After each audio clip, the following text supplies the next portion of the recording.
பார்க்கணும்னா லெஃப்ட் தமிழ் சேனலை சப்ஸ்கிரைப் பண்ணி லைக் பண்ணி பெல் ஐகானை தட்டி விட்டுருங்க. தேங்க்யூ. அனைவருக்கும் வணக்கம். மதுரையில் விஜய் மாநாடு நடத்தி இருக்கிறார்.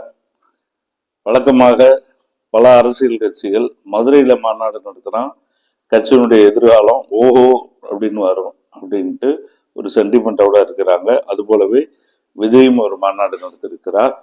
அந்த மாநாடு மிக வெற்றிகரமான ஒரு கூட்டத்தோடு நடைபெற்று இருக்கிறது. பல லட்சக்கணக்கான இளைஞர்கள் அதில் கலந்து கொண்டிருக்கிறார்கள்.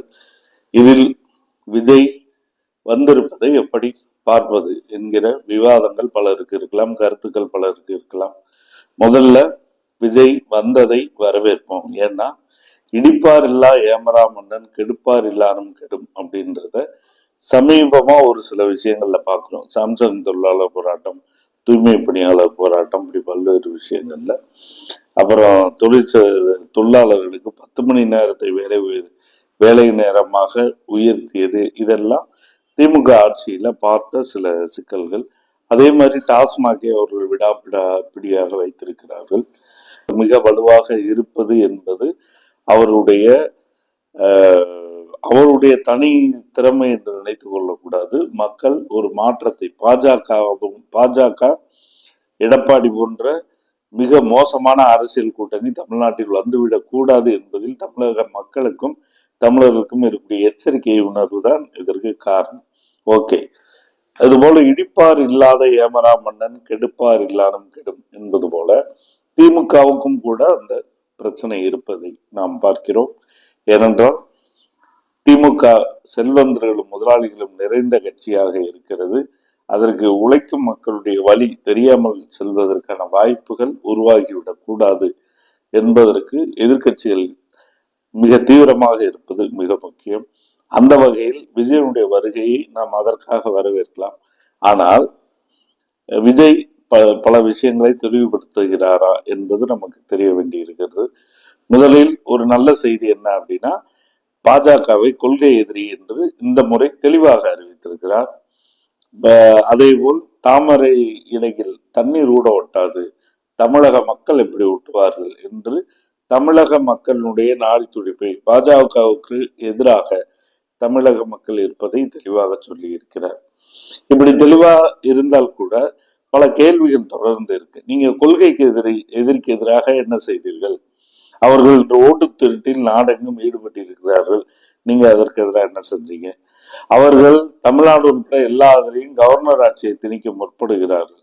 அதற்கு எதிராக கொள்கை எதிரியான நீங்கள் என்ன செஞ்சீங்க? அதே போல தமிழ் மொழி அதற்கான அதை பாதுகாப்பதற்கு, இந்தி திணிப்பதற்கு எதிராக, இருமொழி கொள்கைக்கு ஆதரவாக, ஆரிய சமஸ்கிருத படையெடுப்புக்கு எதிராக, கீழடியினுடைய வயதை ஒழிப்பதற்கு செய்யக்கூடிய அரசியல், இதற்கெல்லாம் எதிராக நீங்க என்ன செஞ்சீங்க அப்படின்ற கேள்வி தமிழ்நாடு மக்களிடம் மிக மிக வலுவாக இருக்கிறது. அப்ப கொள்கைக்கு எதிராக என்ன செய்தார் விஜய் என்கிற கேள்வி உயிரோடு இருக்கிறது. அதற்கு தான் பதில் இன்னும் இல்லை. சரி, அடுத்த விஷயம் வருவோம். திமுகவை அரசியல் எதிரி என்று சொல்லி இருக்கிறார். சரி, கொள்கையில் எதிரியாக இல்லை, அரசியல் எதிரி. அரசியல்னா எப்படி சிம்பிளா எடுத்துக்கலாம் அப்படின்னா, அதிகாரம் பொருளாதாரத்தில் பங்கு பிரிப்பு தான் அரசியல்னு சொல்றோம். அப்ப அந்த அரசியல்ல இவங்க சரியா செய்யலாம், நாங்க வந்தா செய்வோம்னு சொல்றீங்க. ரைட், நல்லது. இப்ப திமுக பல்வேறு விஷயங்கள் செஞ்சிருக்குன்ற உணர்வு தமிழக மக்களுக்கு இருக்கு. 1000 ரூபாய் பெண்களுக்கு கொடுக்குறாங்க, பெண்களுக்கு இலவச பேருந்து கொடுத்திருக்கிறாங்க, மருத்துவ கட்டமைப்புகளை அதிகப்படுத்தியிருக்கிறாங்க, கல்வி தமிழ்நாட்டுக்குன்னு தனி கல்வி திட்டம்லாம் கொண்டு வந்திருக்கிறாங்க, மாணவர்களுக்கு 2 வேளை மதிய உணவு, காலை உணவு, அதே போல் ஸ்மார்ட் வகுப்புகள், இப்படி பல்வேறு முயற்சிகளை எடுத்துக்கிட்டு நல்ல பேர் வாங்கி நிக்கிறாங்க. இதை மாற்றுவதற்கு உங்களுடைய அரசியல் கட்சி, அரசியல் எதிரிக்கு எதிராக உங்களிடம் என்ன திட்டம் இருக்கிறது, எவ்வகையான திட்டம் உங்களிடம் இருக்கிறது என்கிற கேள்வி தமிழக மக்கள்கிட்ட இருக்கு. 1000 ரூபாய் கொடுக்குறேன்னு சொல்றீங்க, ஆனா தமிழக பெண்களுக்கு எதிரான வன்முறை நின்றபாடு இல்லை இப்படி சொல்வதன் மூலமாக தவைக்க தலைவர் விஜய் என்ன சொல்ல வர்றாரு? 1000 ரூபாய் நீங்க நிறுத்திடுவீங்களா? முதல்ல அதை தெளிவா பேசுங்க. வந்தா 1000 ரூபாய் கொடுப்பீங்களா, 2000 ரூபாய் கொடுப்பீங்களா அப்படின்ற கேள்வி இருக்கு. இன்னொன்னு, பெண்களுக்கு எதிரான வன்முறையை இப்ப நீங்க வந்தா எப்படி தடுக்க போறீங்க? அதற்கு என்ன உங்கள்கிட்ட மாற்று கொள்கை திட்டம் என்ன இருக்கு அப்படின்றத உங்கள் நண்பாக்களும் நண்பிகளுமே கேள்வியாக கேட்டால் அவர்களுக்கு சொல்ல தெரியாது, அவ்வளவு அவர்களுக்கு தெளிவு இருக்காது. எனவே நீங்க முதல்ல அதை சொல்லணும். எனவே அதை சொல்லி தெளிவுபடுத்த வேண்டிய அவசியம் இருக்குது. மூன்றாவது என்ன அப்படின்னா, ஸ்டாலின் போன்ற அரசியல் கட்சியுடைய தலைவர்களை அவருடைய கட்சிக்காரர்களும் மக்களும் என்ன தலைப்பிட்டு அழைக்கிறார்களோ அதை வச்சு அழைக்கிறது ஒரு மரியாதை. மிக முக்கியமா அவரை தளபதியார்னு சொல்றாங்க, தலைவர்னு சொல்றாங்க. திமுக தலைவரேன்னு சொல்றதுல உங்களுக்கு என்ன சிக்கல்? திமுகவினுடைய தலைவர் தளபதியாரேன்னு சொல்லிட்டு போறதுல என்ன சிக்கல்? நீங்க இதெல்லாம் முதல்வர் கலைஞர் இருந்து படிக்க வேண்டிய பாடம். அவர் கடைசி வரைக்கும் ஜெயலலிதாவை அம்மையார் என்றே சொல்வார். அவங்க கட்சிக்காரங்கள அம்மான்னு சொல்லுவாங்க. அந்த அந்த புகழ் வார்த்தையை அவர் மாத்திர கிடையாது. அம்மையார் என்று தொடர்ந்து இறுதி கால முறை அவர் இறப்பு வரை அழைத்தவர். எனவே இந்த அரசியல் பண்பாடுகளை இழக்கக்கூடாது. அது நீங்க அங்கிள்னு சொல்றது, மாமான்னு சொல்றது, இதெல்லாம் ஒரு வளர்ந்து வரும் அரசியல் தலைவருக்கு அழகான நீங்க தான் யோசிக்கணும்.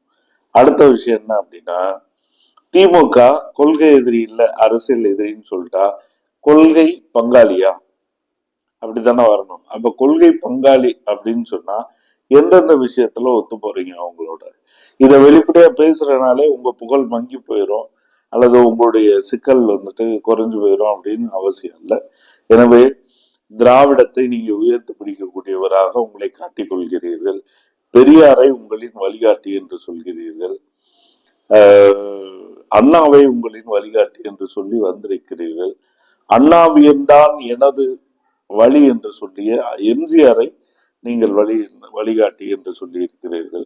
நிச்சயமா எம்ஜிஆரை எடுத்துக்கிட்டதுல ஒன்னும் வழிகாட்டியும் இல்லை, உங்களுக்கு வழிகாட்டியும் இல்லை. ஏன்னா அண்ணா சொன்னது, அண்ணா திமுக அதனுடைய தொடர்ச்சியில என்ன அரசியல் இருந்தோ அதை அடியொட்டி வந்தவர் தான் எம்ஜிஆர். அது மட்டும் இல்ல, கலைஞர் சொல்லக்கூடிய டிக்டேஷன்ஸுக்கு எதிர்ப்பு அரசியல் புரிஞ்சவர் தான் எம்ஜிஆரை தவிர எம்ஜிஆர் ஒரு மாற்று அரசியலை முன்னெடுத்தவரே அல்ல.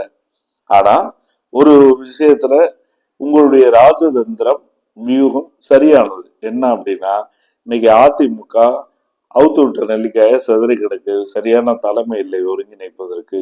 இந்த சூழ்நிலையில் அதிமுக மக்கள்கிட்ட, அதிமுக ஊழியர்கள்ட்ட, மிக முக்கியமாக அதிமுகவில் இருக்கக்கூடிய லட்சம் பெண்கள்கிட்ட அதிருப்தி இருக்கு. யாருக்கு ஓட்டு போடணும், இரட்டலை ஓட்டை யாருக்கு போடுவது என்கிற கேள்வி இருக்கு. எனவே நீங்கள் எம்ஜிஆரின் சித்திரத்தை கொண்டு அந்த ஓட்டையெல்லாம் வளைக்கணும்னு நினைக்கக்கூடிய ராஜதந்திரம் உண்மையிலேயே புத்திசாலித்தனமானதுதான். ஆனால் எம்ஜிஆருக்குன்னு சித்தாந்தம், கொள்கை எல்லாமே பாத்தீங்கன்னா ரொம்ப ஃபிளா தான். அது திமுகவை விட பல மடங்கு பின்தங்கியது, ஆரியத்துக்கு பலியாகக்கூடுது. பாஜகவுடைய அரசியலுக்கு முதலில் தமிழ்நாட்டில் பலியானவர் எம்ஜிஆர் தான். அவர் தான் பொருளாதார ரீதியான இடஒதுக்கீடு பலியானவர். பல்வேறு விஷயங்கள்ல அவர் ஒரு பாஜகவுக்கு நீர்த்து போன பாஜகவுக்கு இடம் கொடுக்கக்கூடிய ஒரு நீர்த்து போன அரசியலின் முழு முதல் வடிவம் எம்ஜிஆர். எனவே அதிமுகவை நீங்கள் உங்கள் பக்கம் திருப்புவதற்காக செய்கிற ராஜதந்திரம் புத்திசாலித்தனமானது. இது எல்லாம் பலிக்குமா அப்படின்னா பலிக்கும். ஆனா இதுல ஒட்டுமொத்தமாக வரக்கூடிய தேர்தலுக்கு என்ன மாற்று வைக்கிறீங்க அப்படின்றது ரொம்ப முக்கியம். இந்த நாட்டுல சமூக நீதி வேணும், அடுத்து சமதர்மம் வேணும். சமூக நீதி அரசியல் என்கிற பெயரால் இன்னைக்கு திமுக பல விஷயங்களை மக்களினுடைய பொது பயன்பாடு கொண்டு வராங்க. அரசினுடைய செல்வம் முடிந்த அளவு மக்களுக்கு பயன்படணுன்ற முயற்சிகளையும் பேச்சுகளையும் முன் வச்சுக்கிட்டு இருக்காங்க. அப்ப நீங்க ஆட்சிக்கு வந்தா நாளை தமிழ்நாட்டினுடைய அனைத்து செல்வ வளங்களையும் தமிழக மக்களுக்கே பிரித்து வழங்கக்கூடிய ஒரு அரசியலை நீங்கள் முன்னெடுத்தாலுடைய திமுகவிற்கு மாற்றாக உங்களால் வர முடியாது என்பதை சிந்தனைக்கு தெரிவித்துக் கொண்டு, ஒரு கட்சி அரசியலுக்கு வந்தாலே, ஒரு நடிகர் அரசியலுக்கு வந்தாலே வச்சு அடிக்கிற ஒரு சூழ்நிலையிலிருந்து நாம் ஒன்னும் பாசிட்டிவா கூட வரவேற்று இதனுடைய வளர்ச்சி போக்குல இதனுடைய நல்லது கெட்டதை பரிசீலிக்கலாம் என்கிற கருத்தோடு தான் ஆரோக்கியமாக தான் பார்க்குறோம். ஆனாலும் தமிழ்நாட்டில் பெரிய பெரிய ஸ்டார் நடிகர்கள் சிவாஜி, ரஜினி, கமல் இப்படி பெரிய நடிகர்கள் எல்லாம் தோற்று போன ஒரு அரசியல் மேடையாகவும், ஓரளவு ஜொலித்த விஜயகாந்த் போன்ற நடிகர்கள் இருந்த ஒரு ரெண்டும் கலந்ததாகவும் இருக்கிறது. நீங்க மிகச்சரியா வெற்றி பெற்ற ஒரு நடிகரான எம்ஜிஆர் எடுத்திருக்கிறீங்க. என்ன ரிசல்ட் வருதுன்னு பார்ப்போம். ஆனால் திராவிட அரசியல் அதனுடைய பின்னணி சமூக நீதி, சமதர்மம் என்கிற திசையை நோக்கி அரசியல் போனால்தான் நீங்கள் திமுகவிற்கு குறைந்தபட்ச அரசியல் போட்டியாளராக மாற முடியும் என்பதை வலியுறுத்தி சொல்லிக்கொண்டு இடது தமிழ் வாசகர்கள் தொடர்ந்து உங்களோட இந்த கருத்துக்களை பகிர்ந்து கொள்ள விரும்புகிறோம். உங்களுடைய கருத்துக்களையும் கீழே எழுதுங்கள். நன்றி.